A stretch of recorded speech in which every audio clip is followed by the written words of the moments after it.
Seja bem-vindo a mais uma estalagem do Fim do Mundo, um refúgio para todas as histórias. Eu sou a Carol. E eu sou a Clarissa, e no episódio de hoje a gente vai conversar sobre ficção científica, sobre o seu surgimento, suas subcategorias, e vamos dar algumas indicações dentro desse tema. Mas antes da gente começar o episódio, não se esqueça de nos seguir nas nossas redes sociais. Nós somos o Estalagem Pod no Twitter e o Estalagem Podcast no Instagram. E se você conhece alguém que pode se interessar pelo podcast, piramida a gente, indica pros seus amigos, manda em todas as redes sociais, manda no WhatsApp, enche o saco dos seus amigos para eles conhecerem o Estalagem. Você encontra a gente nos principais agregadores de podcast e também no YouTube. É só procurar por Estalagem do Fim do Mundo que você encontra a gente.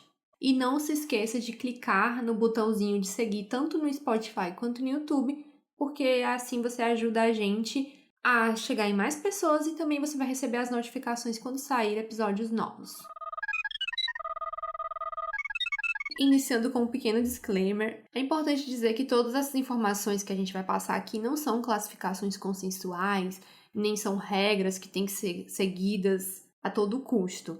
A gente está apresentando esses conceitos aqui com o objetivo de conhecer mais a respeito do gênero, né? Conhecer as diferentes vertentes e como se trata de um campo teórico, a gente sabe que pessoas diferentes vão ter considerações diferentes a respeito de tudo isso. Enfim, não somos especialistas, a gente é só curiosa e fãs, acima de tudo, do gênero.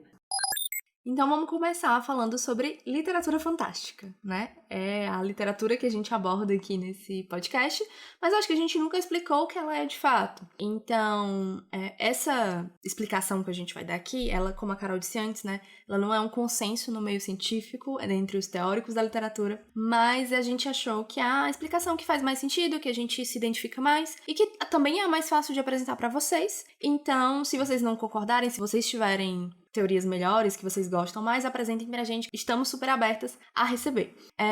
Mas explicando pra vocês o que é a literatura fantástica, né? Ela é como um termo guarda-chuva que abraça outros 3 gêneros, né? Que talvez sejam mais conhecidos pra vocês, que são a fantasia, a ficção científica e o horror. A literatura fantástica, ela é basicamente a literatura que responde à grande pergunta, que eu já vi muita gente falando isso, alguns teóricos, enfim, pessoas da área, que eu acho sensacional, que é o e se, né? E se houvesse um mundo fantástico? E se a ciência evoluísse para tal lugar? E se a humanidade fosse explorar outros planetas? E a gente utiliza esses 3 gêneros com as suas características específicas para responder esses e se's, essas perguntas, né? A fantasia, ela vai tratar de questões mais místicas.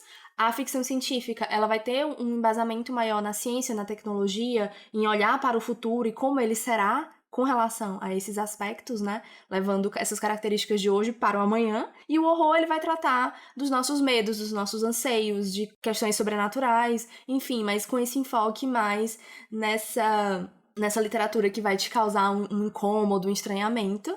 E a gente vai ver ao longo do episódio que esses 3 gêneros, eles podem se relacionar em várias obras, né? Nada tá amarrado, nada tá dentro de caixinha, mas é interessante como, apesar de cada um ter a sua característica específica, eles podem muito bem transitar, né? As obras podem transitar de um para o outro, e a gente vai ver, por exemplo, como a literatura, ela vai sempre se modificando, e às vezes uma criatura, uma questão muito específica de um gênero vai ser levado para outro e apresentado de uma forma completamente diferente. Eu adoro esse exemplo porque eu sempre falo de Crepúsculo, né? Que os vampiros, eles eram seres sobrenaturais, assustadores, enfim, estavam ali no horror, e eles foram levados, óbvio que não primeiramente pela Stephenie Meyer em Crepúsculo, né, mas eu acho ele um excelente exemplo porque é um dos mais conhecidos, e foi levado pro romance, né, pra fantasia, como um ser romântico e desejável. Enfim, esse é um exemplo de como nenhuma história tá amarrada nessas caixinhas, né, elas são só classificatórias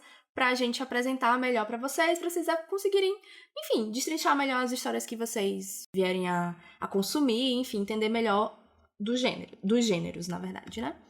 E só mais uma coisa, cada um desses gêneros, eles vão se dividir em subcategorias, né? A gente vai apresentar aqui os da ficção científica, mais pra frente a gente vai ter episódios específicos sobre fantasia e sobre horror, e neles a gente apresenta os subgêneros de cada um desses gêneros, tá certo? Vamos lá. É um consenso entre muitos teóricos, não todos, de que a ficção científica ela vem surgir no século XIX com o desenvolvimento e o surgimento, né, da nossa ciência moderna. Faz-se uma associação de que a ficção científica ela precisa como fundamento a ciência moderna e por isso uma não anda sem a outra, né? A ficção científica ela precisa desse marco temporal para se desenvolver. A gente vai ver mais pra frente que não é bem assim, a gente não concorda tanto com isso, mas só trazendo essa perspectiva para vocês aqui. E aí, de forma generalizada, entende-se que com o iluminismo, com o desenvolvimento da ciência moderna, a ficção científica surge. Em outras palavras, o que os teóricos querem dizer é que não dá para se ver, para se entender essa ficção científica sem a ciência ao lado dela, né? A ciência ela é um pressuposto do desenvolvimento da ficção científica. A gente vai ver isso muito comumente entre os autores estadunidenses. Eles têm essa perspectiva muito forte e isso acabou sendo um consenso na maior parte do tempo porque esses autores foram os mais populares, os mais lidos e isso obviamente está relacionado ao fato de que a cultura estadunidense com a sua cultura pop foi muito disseminada, é uma das mais consumidas no mundo, e enfim, essa perspectiva ela é muito popular, mas que não necessariamente ela é uma verdade universal, né? Existem outras teorias, existem outras possibilidades, e a gente vai falar sobre uma delas aqui. Contigo agora, vai, Carol. É com você, Carol. Tendo um entendimento mais amplo, né, considerando a ficção científica, não só essa narrativa que está estritamente relacionada com a nossa ciência, como nós entendemos a ciência hoje, e sim como algo, como uma visão técnica e mais materialista sobre o universo, né?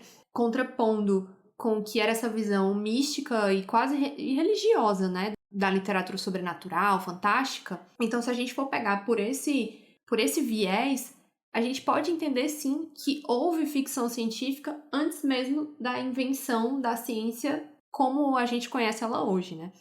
A gente pegou aqui um exemplo que entre 160 e 180 depois de Cristo, o Luciano de Samosata, ele escreveu uma história chamada A História Verdadeira. E aqui ele narra uma viagem à Lua e uma guerra entre povos da Lua e povos do Sol. Nesse período, onde não existia a ciência como a gente conhece hoje, ele já utilizou temas e elementos que a gente encontra, sim, na ficção científica de hoje.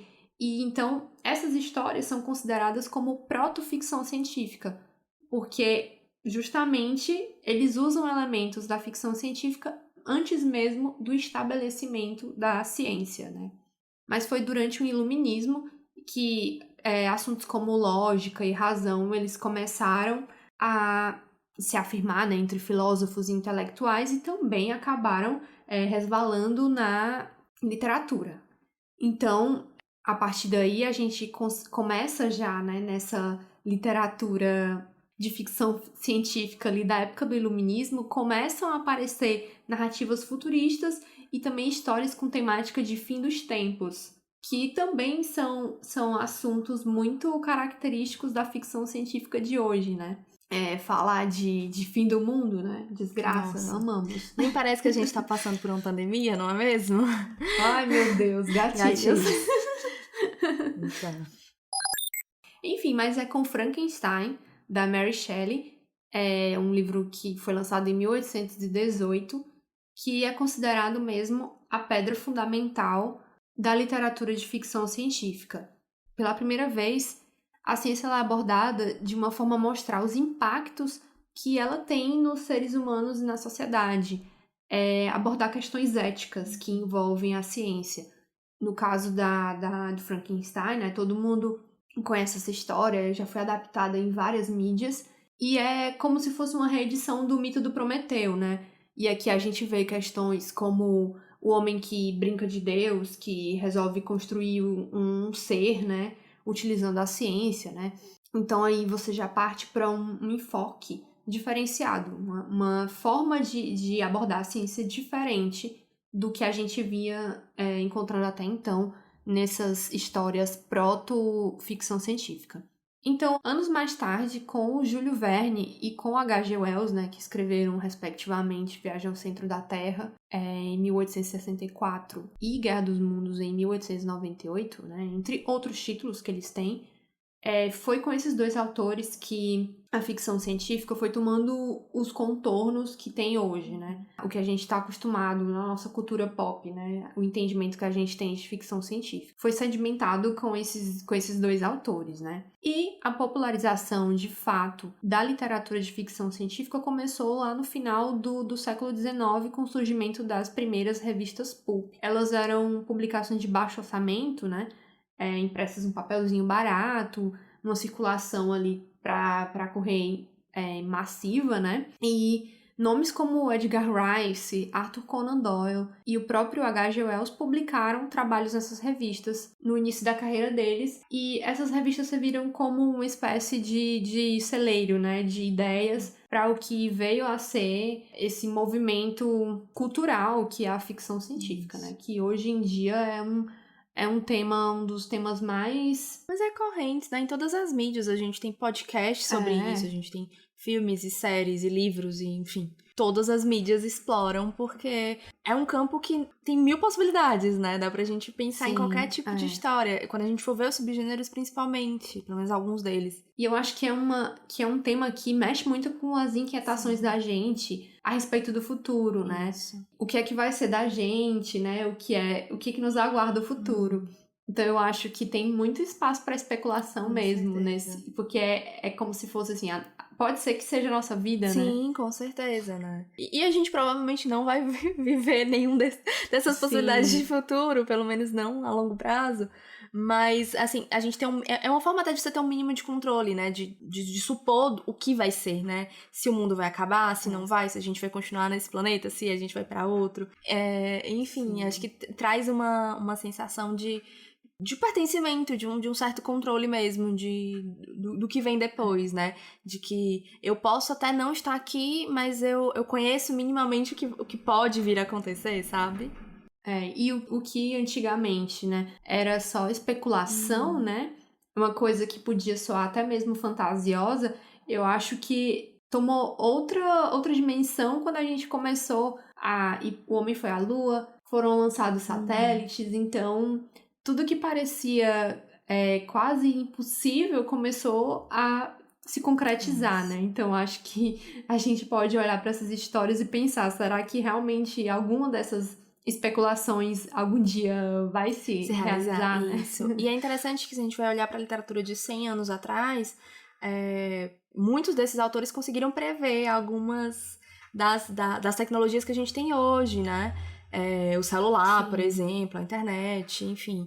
Então, se 100 anos atrás eles conseguiram prever minimamente o que a gente tem hoje, então talvez o que a gente está produzindo hoje esteja prevendo o que vai acontecer daqui a 100 anos, assim.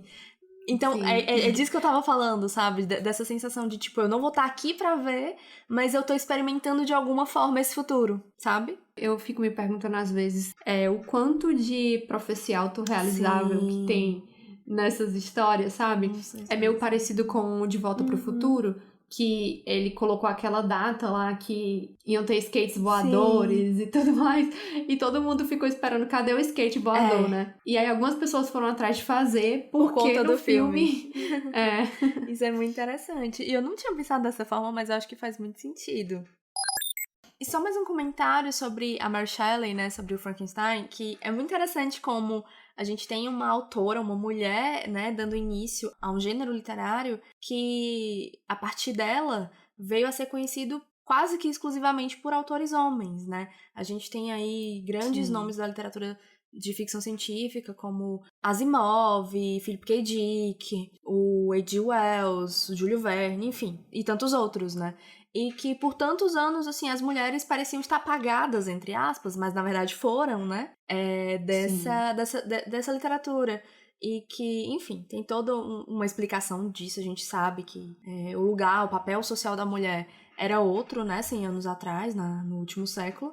Mas que é muito refrescante, dá um alívio, sabe? Ver que hoje a gente tem tantas mulheres, tantas pessoas de minorias, mulheres negras, mulheres trans, homens trans, enfim.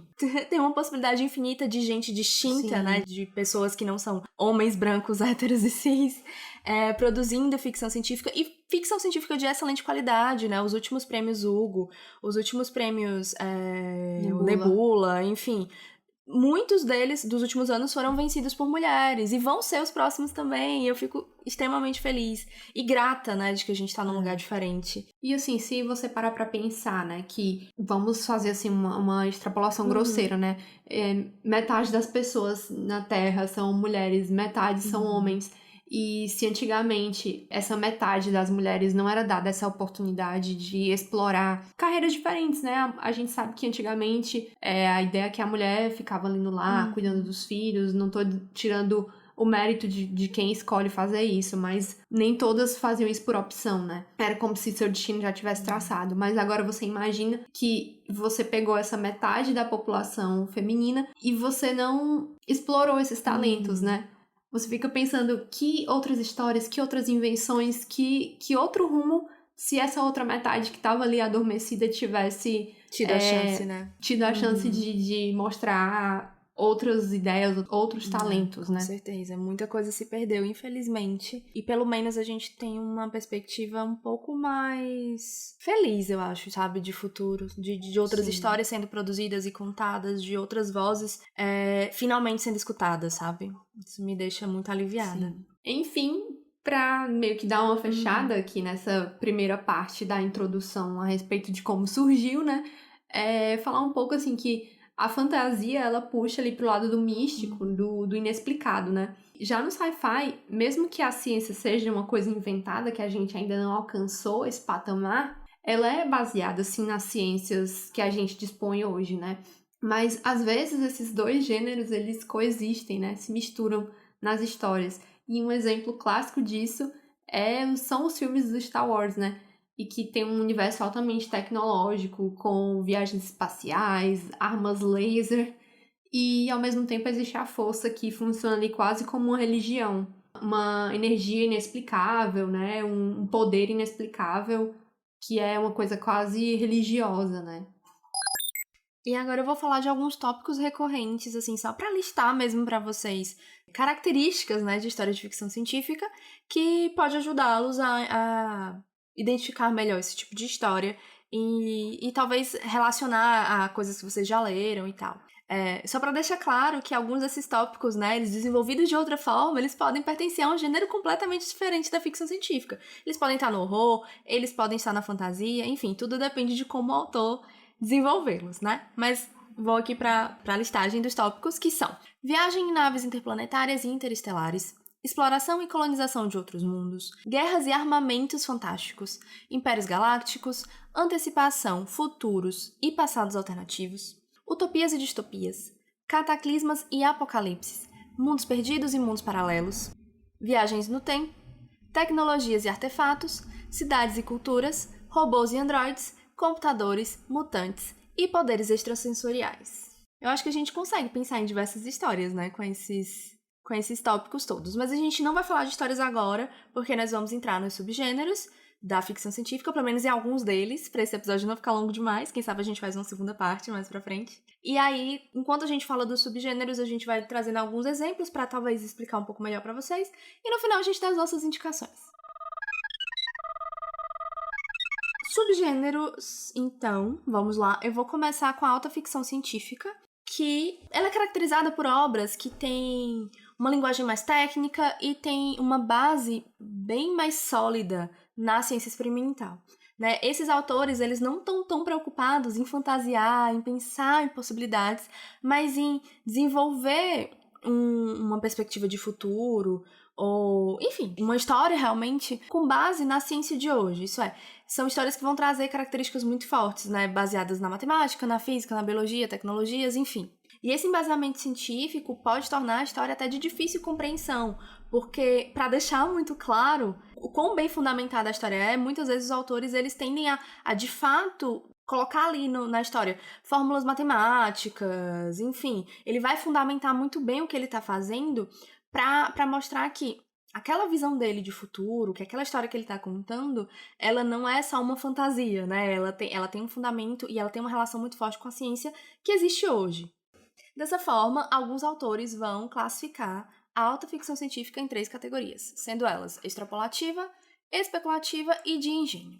A extrapolativa é caracterizada pelo seguinte: é uma perspectiva de futuro de uma ciência e tecnologia desenvolvida a partir do que a gente tem hoje, do que a gente conhece hoje. É como se ele estivesse traçando uma linha entre o que a gente conhece hoje de ciência e imaginando como ela se desenvolveria de forma bem fidedigna para mostrar como essa ciência teria se desenvolvido em 100 anos, por exemplo, né? Então, mesmo que haja um mínimo de imaginação numa história como essa, ela ainda tem uma relação e uma conexão muito forte com a ciência que existe hoje. Na especulativa, o autor ele se permite viajar um pouco mais, né? Ele tem mais espaço para imaginação, digamos assim, mesmo que ainda tenha um pé muito forte aqui na ciência que a gente conhece. E nas histórias de engenho, a preocupação principal da história é apresentar algum objeto ou artefato tecnológico e desenvolver a história a partir dele, né? A história toda, ela envolve essa coisa enfim, tem as características científicas como a gente apresentou antes, mas não é tão relacionada, talvez, à ciência como um todo, mas a essa coisa especificamente. Fez sentido eu falar coisa, porque eu não consegui pensar no sinônimo além de artefato, objeto e coisa. Porque coisa é a melhor palavra do nosso vocabulário. Melhor.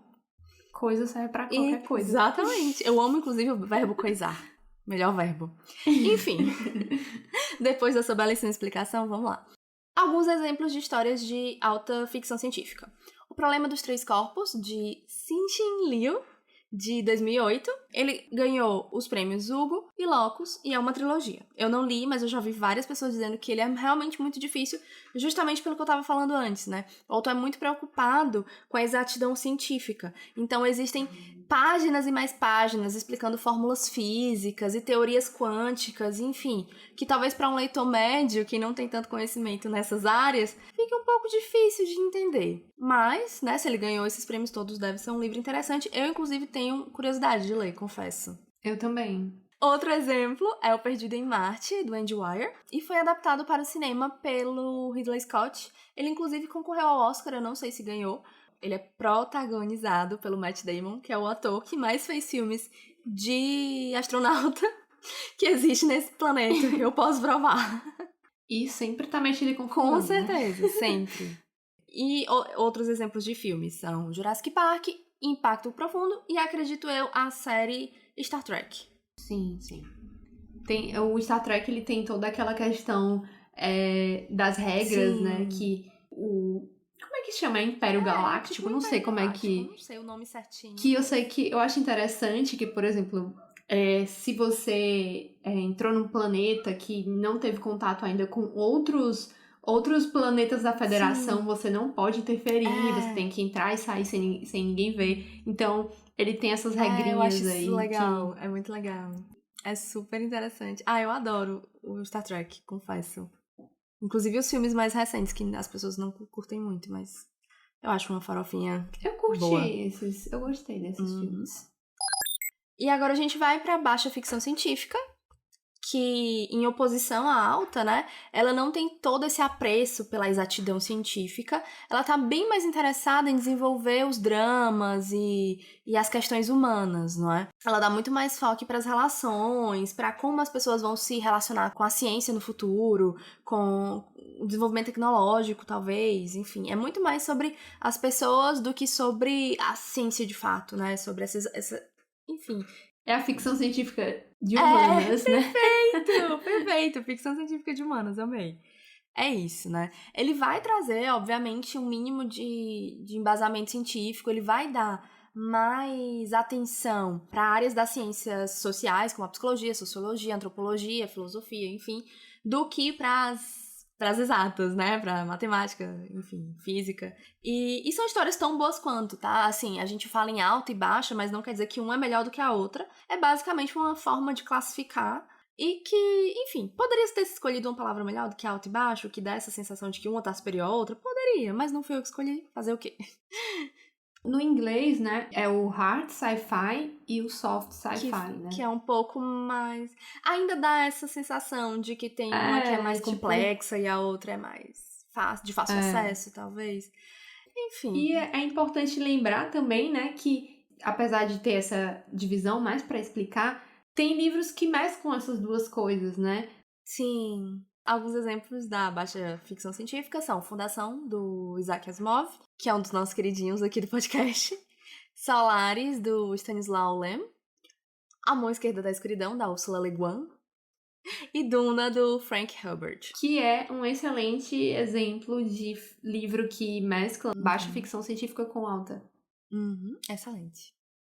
E há também a ficção científica social, que para muitos é simplesmente um sinônimo da baixa ficção científica, enquanto outros, né, que defendem essa classificação, sugerem que a ficção científica social, ela tá muito mais voltada para a sociedade, né, para um olhar do todo, da comunidade, do que apenas para o indivíduo.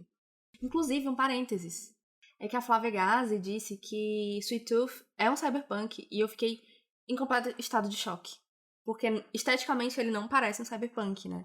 Mas ela diz que pelas características da história é um cyberpunk, e tudo que a Flávia Gazi diz eu acredito, porque eu acho ela uma das mulheres mais inteligentes. E quando se trata de narrativa e tudo mais, eu acho que ela é uma especialista. Ela sabe das coisas. Ela sabe das coisas.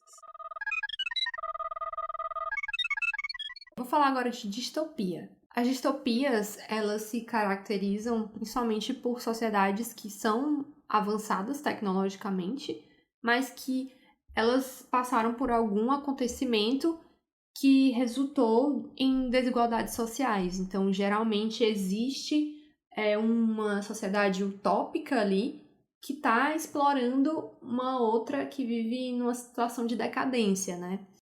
Geralmente, a sociedade em que essas pessoas vivem é retratada como uma sociedade totalitária, né? Em que é como se a felicidade não pudesse existir com liberdade. É como se a liberdade civil fosse a inimiga da felicidade, né?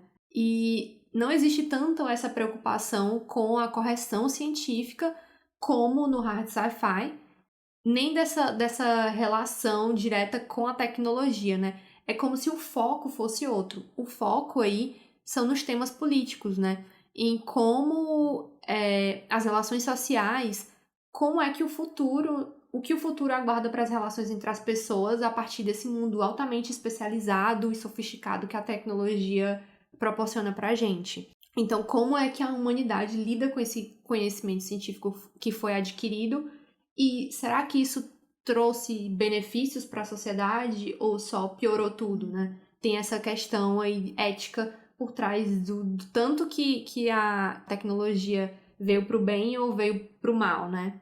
E aí esses avanços da ciência, eles passam a ser utilizados como uma espécie de alegoria, né? Do que a gente vive na nossa sociedade contemporânea.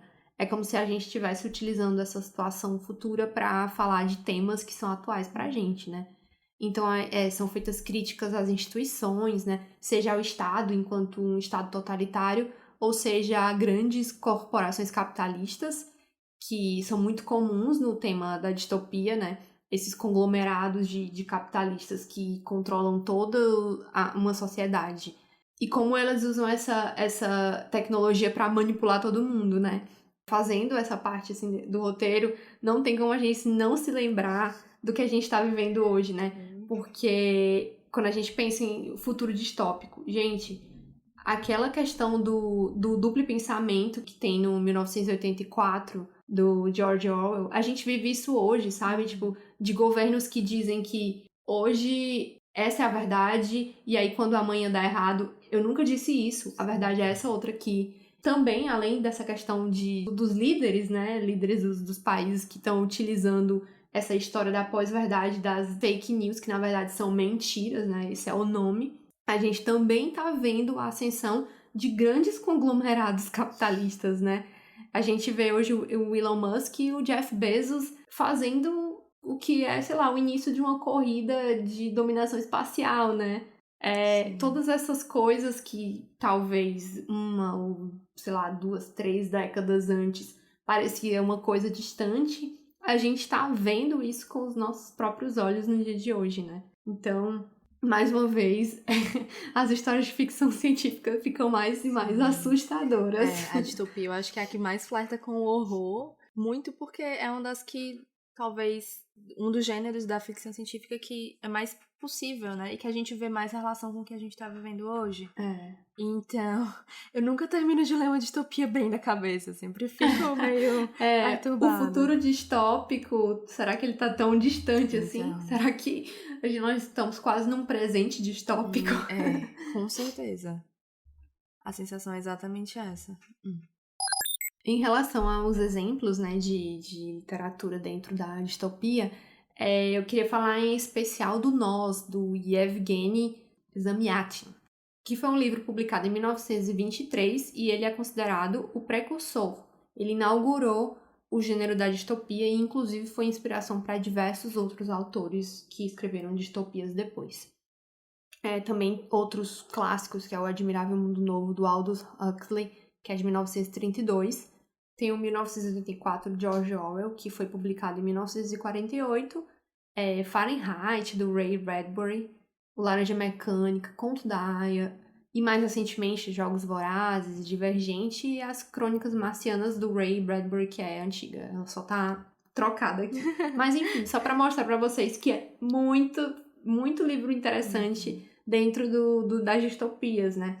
E eu acho que dentro da ficção científica é uma das que eu mais gosto, por mais que, como tu falou também, saiu desgraçada da cabeça dessas histórias, porque, sei lá, um Conto da Aia, por exemplo, deixa a gente assim, meu Deus.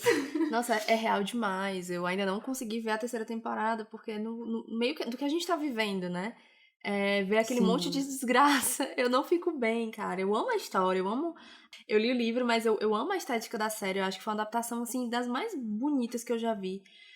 Mas é tão dolorosa, é tão difícil de assistir, que eu não consegui ainda ver a terceira temporada. Mas assistirei. Vou falar agora de Cyberpunk. Alguns autores consideraram que o Cyberpunk foi uma derivação da distopia, né? Que ele foca em personagens párias num futuro tecnológico decadente. Então, nesse subgênero vão se misturando ciência avançada, tecnologia da informação, cibernética e numa sociedade com péssimas condições de vida. Para muitos, né? Sim. E ótimas para poucos. Há sempre uma condição de desintegração, uma mudança social em curso, né? E grande parte dessa ação pode ocorrer no mundo virtual, que na verdade, tanto o real quanto o virtual são coisas que acabam se fundindo em alguns momentos, que não é possível distinguir, né? O que é realidade e o que não é. Vide Matrix, né? Geralmente os personagens dessas histórias, eles são personagens meio que solitários, marginais, né, à sociedade, que geralmente tem uma estética um pouco noir ali, meio policial, né, que é sempre uma coisa sombria, obscura. Também ela compartilha com a distopia essas grandes metrópoles dominadas por conglomerados capitalistas. E geralmente tem ali um flerte com o totalitarismo, né? Que quem domina essa tecnologia, quem domina essas máquinas, domina todo mundo, né? Já que a vida das pessoas está intimamente ligada com essa tecnologia altamente especializada. E, de forma, assim, geral, existe uma visão bem pessimista do futuro nessas obras de cyberpunk. Entre as obras mais assim famosas do cyberpunk, tem o Neuromancer, do William Gibson, que foi publicado esse livro em 1984. Na verdade, ele foi o primeiro de uma trilogia, né? Que é a trilogia Sprawl, né? É isso mesmo. Eu tenho um box, é lindo. Ai, que massa. E foi o primeiro livro a ganhar todos os 3 maiores prêmios da ficção científica. O Hugo, o Nebula e o Philip K. Dick, né? Que é super influente dentro da ficção científica. Esse livro, ele inspirou a trilogia Matrix. Não só quanto ao próprio Matrix, né? A termo Matrix, quanto os personagens também, né? E dentre outras obras que também se encaixam aí em outras mídias, tem o mangá também com anime e filme, né? Do Ghost in the Shell, que também se passa num futuro meio cyberpunk, né? Onde as pessoas têm ali... São ciborgues, né? Sei lá, pedaços de... Humanos meio robóticos, né? Isso, no Ghost in the Shell tem você passa meio que o seu cérebro, né? A sua consciência vai para um corpo sintetizado. Eu acho que a Alita Você também é acha que assim, não é? Tem um filme e também eu acho que tem anime ou mangá, não sei. Eu sei que tem mangá mangá pra do lá. Alita. E também tem Blade Runner, né? Ah, eu amo 2049. Eu sou mais fã do Blade Runner Original. do original. Eu adoro. E aí, nesse caso do Blade Runner, ele tem uma especificidade, né, que o Ridley Scott, ele era muito fã do Philip K. Dick, então ele chamou ele pra fazer ele queria adaptar alguma obra do autor e eles acabaram juntos ali, juntando uma série de contos que o Philip já tinha publicado e organizado isso num livro chamado Androides Sonham com Ovelhas Elétricas. Eu acho esse nome sensacional! Sim. Nossa, é bom E demais. aí foi meio que uma coisa concomitante, né? O filme com o livro. Uhum. Mas ele também é tanto um cyberpunk quanto um gênero androides e robôs, né? Que é uma outra vertente da ficção científica. Mas enfim, eu acho que já deu pra entender mais ou menos qual é. Ah, e também tem o Cyberpunk, o jogo, né? Sim, mas a Flávia Gazi diz que o jogo Cyberpunk não é Cyberpunk. E se a Flávia Gazi disse, eu acredito.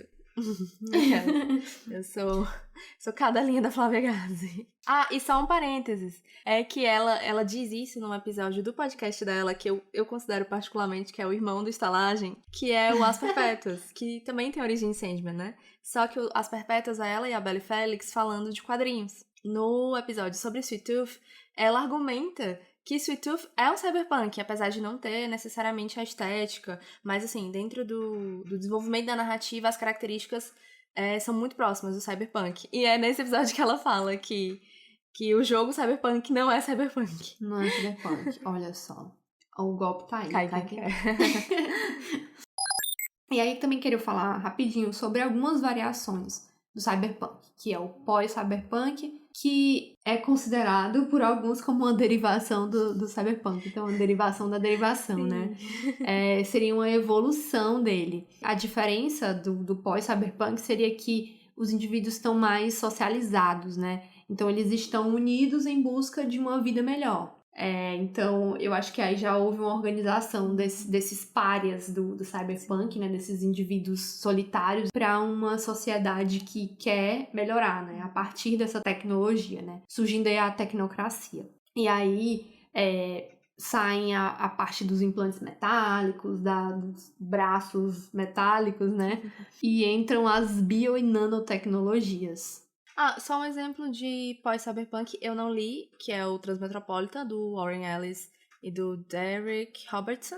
Mas o Diego leu, ele gosta muito. É um quadrinho, fica aí a recomendação pra quem tiver interesse de ler alguma coisa de pós-cyberpunk. Eu achei também interessante trazer mais esses dois aqui, o biopunk, que é uma variante do pós-cyberpunk. Assim, não tem fim, né? O negócio vai só crescendo e crescendo. Que ela explora a biologia sintética, né?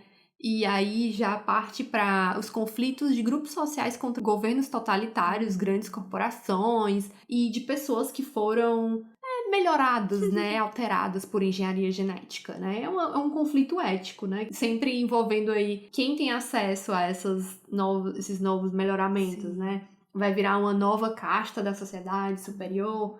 É bem interessante esse conflito ético das melhorias genéticas, né? E também tem, essa que eu achei super interessante, que eu já tinha ouvido falar dessa expressão, mas eu particularmente não sabia o que queria dizer, que é o steampunk, que é outra variação do cyberpunk, e a diferença é que o steampunk se passa na era vitoriana. Então ele junta os conceitos de cyberpunk e combina com elementos da era vitoriana, elemento histórico, lendário, como, por exemplo, as tecnologias da época, né? Que é a tecnologia a vapor, utilizando o carvão e tal. Daí o steam, né? Que é o fumaça, né? Vapor, exatamente. Em inglês. E ele é legal que, apesar dele ter esse ar de algo antigo, ele tem uma coisa meio de futurista também. Então, assim, ele equilibra bem essas duas coisas. E 2 exemplos que eu trouxe de steampunk são a série Peças Infernais, que apesar dela ser mais focada no romance, né? Ela de fato é um romance romântico, ela traz elementos do steampunk e de fantasia. Então, assim, ela é uma mistureba de vários gêneros literários, o que eu acho sensacional. Mas, assim, fundamentalmente ela é um romance, então não vai esperando ler outra coisa. E o jogo BioShock, especificamente o BioShock Infinite, que é o que eu mais conheço. Eu não sei se os outros da franquia também são steampunk. Mas, enfim, dizem que é um jogo super... Enfim, é uma franquia super legal e vale a pena conhecer. Eu não sei se enquadra, mas quando eu li a respeito disso, eu achei que parecia muito Assassin's Creed, aquela versão que é em Londres, Sim. que é Revolução... Na Revolução Industrial? Revolução Industrial, geralmente é nesse assim. período da Revolução Industrial, então é bem provável que ele tenha alguns elementos, ou seja, de fato, steampunk. Mas é como eu falei, né? Algumas pessoas encaixam, outras não. Então, assim, para o meu coração, ele é steampunk. Sim, é isso que importa. Mas pode ser que não seja. É isso. E o último gênero que a gente vai apresentar para vocês nesse episódio é a Space Opera, que ela é muito focada na aventura, no romance, em batalhas épicas, principalmente no espaço, e menos focada nos detalhes científicos, né? Eu acho que Star Wars é o exemplo mais claro de Space Opera, porque, enfim, é uma das séries mais conhecidas, né, de ficção científica, e que essas características estão todas lá, né? A gente tem grandes viagens interespaciais e batalhas e lasers, mas zero exatidão científica. A gente, inclusive, em Star Wars, ignora completamente a existência do vácuo no espaço, não é isso? Porque o som não se propaga no vácuo, mas lá você consegue escutar os lasers, enfim. A gente foca muito mais na narrativa, nos personagens, do que na exatidão científica. O que tá tudo bem, porque, né? Star Wars é maravilhoso, ninguém precisa de exatidão científica ali.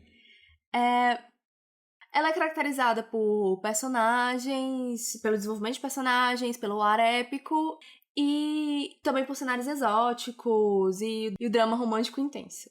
Algumas características muito, muito presentes nas Space Operas são os alienígenas falando a mesma língua, enfim, que os humanos. Basicamente, você não tem diferença de idiomas entre criaturas extraterrestres.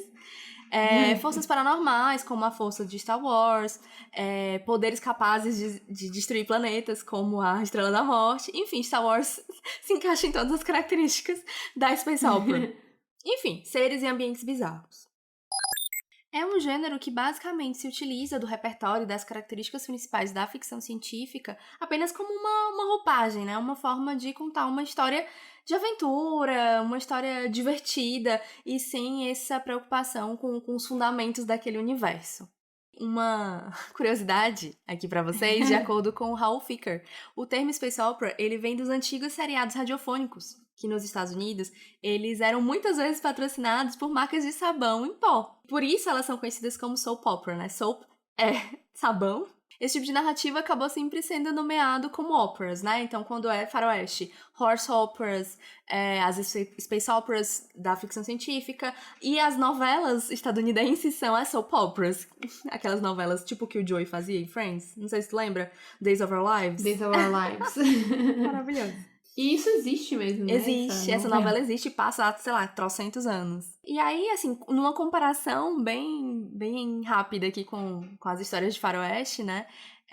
Basicamente se trocam os revólveres por pistolas a laser e o personagem tá numa aeronave ao invés de montado a um cavalo. Mas os elementos das histórias são muito parecidos, porque, como eu disse antes, ela é mais focada nos personagens, nos dramas, enfim, naquela narrativa que é de fácil acesso pro leitor, pro espectador, e menos preocupada com a exatidão técnico-científica. Alguns exemplos de soap operas são o anime Cowboy Bebop, que a Carol ama, a gente falou dele, quer dizer, ela falou dele no episódio 13, não é, Carol? Foi, falei. E vale muito a pena, gente. Ele é muito exatamente isso. Todo mundo no universo fala japonês. Adoro. E é bem os dramas dos personagens mesmo, assim. Em um momento eles estão em Marte, em 2 segundos depois eles estão em Saturno. A viagem é rápida. É maravilhoso. Eu queria poder viajar tão rápido assim. Queria também. Outros exemplos são o livro Justiça Ancilar, da Anne Leckie, de 2013. Mais um livro triplamente premiado, Nebula, Locus e Prêmio Arthur C. Clarke. O livro Guerra e Sombra, do Roberto de Souza Causo, de 2013.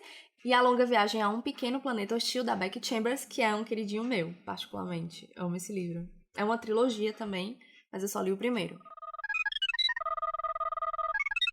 Enfim, gente, ainda existem outros subgêneros, como robôs e androides, romance planetário, New Weird, universos Afrofuturismo. paralelos, isso, viagens interestelares, viagens no tempo. Mas para esse episódio não ficar absurdo de gigante, a gente resolveu focar nesses que são os mais famosos, né? São os principais. Mas se vocês ficarem interessados por esses outros subgêneros, mandem mensagem pra gente falando, se vocês quiserem. A gente pode gravar uma parte 2, né? Falando um pouquinho mais desses outros.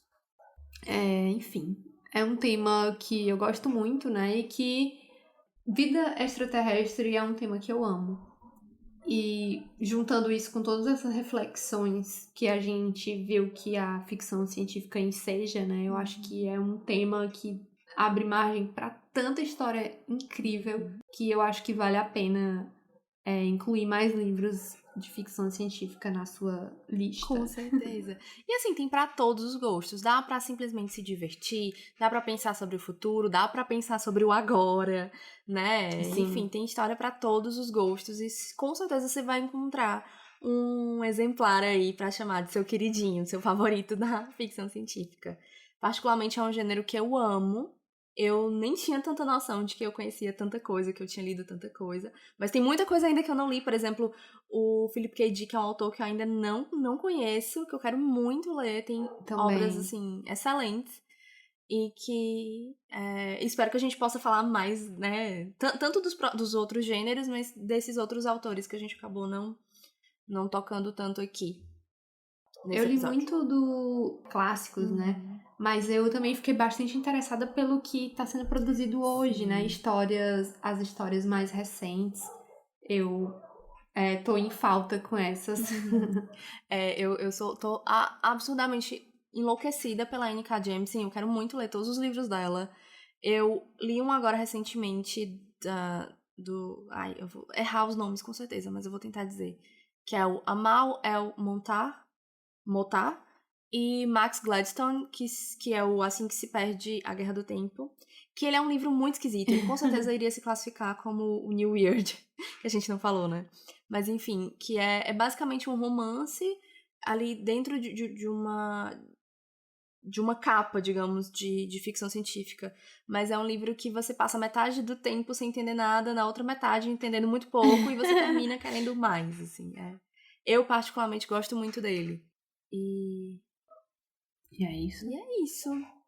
Lembrando, gente, que todos esses conceitos que a gente falou aqui, essas caracterizações, a gente pesquisou a respeito disso e a gente vai deixar todas essas fontes, né, de pesquisa da gente na descrição do episódio e também os livros que a gente citou aqui, a gente vai deixar tudo anotadinho para ficar mais fácil para vocês. Mas se ainda assim vocês tiverem alguma dúvida, podem mandar mensagem pra gente que a gente responde. E falem dos favoritos de vocês, se tem algum livro, algum autor, enfim, que vocês gostam, que vocês acham que a gente pode gostar, enfim, vocês querem apresentar pra gente, mandem indicações, a gente vai amar ler e saber quais são os queridinhos dos nossos ouvintes.